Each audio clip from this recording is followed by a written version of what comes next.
of the Earth out of its crust. Volcanoes do not occur at random.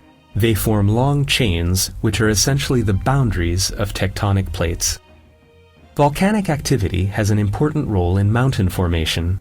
Magma is red-hot, molten rock beneath the Earth's surface. Magma that flows to the surface is called lava, and a volcano is formed where it reaches the surface.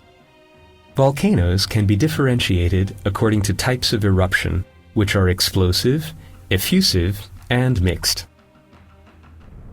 Explosive eruptions are characteristic of cinder cone volcanoes. This type of eruption is accompanied by steam and gases that escape to the surface through the crater with massive explosions, and it results in a tall eruption column and pyroclastic flow. Wind can spread the ash cloud over a large area. The pyroclastic flow rolls down the volcanic cone at a high speed. It is the most devastating type of volcanic eruption. Krakatoa, Mount Pelée, and Mount St. Helens are the best-known examples of volcanoes where this type of eruption occurs. Effusive eruptions are characteristic of shield volcanoes. This type of eruption is not accompanied by explosions or a pyroclastic flow. The only substance that rises to the surface is liquid lava. Once the lava solidifies, it creates a volcanic cone. Examples of volcanoes where effusive eruptions occur are Mauna Kea and Mauna Loa, both on the Hawaiian Islands. Mixed eruptions are characteristic of stratovolcanoes.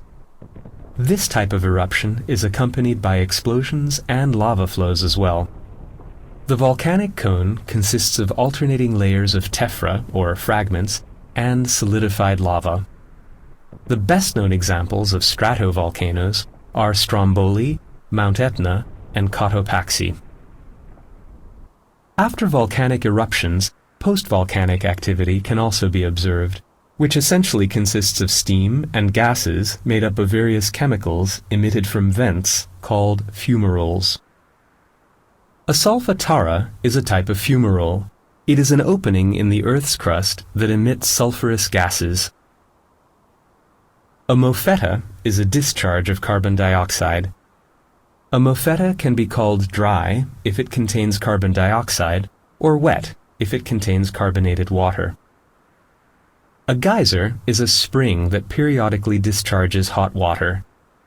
This happens because water seeps into and accumulates in small hollows beneath the ground, and then starts to boil due to the heat of the magma and eventually erupts. Volcanic activity in clay areas are accompanied by mud volcanoes, where gases are released by liquid mud as bubbles. The most devastating volcanic eruptions scatter large amounts of tephra.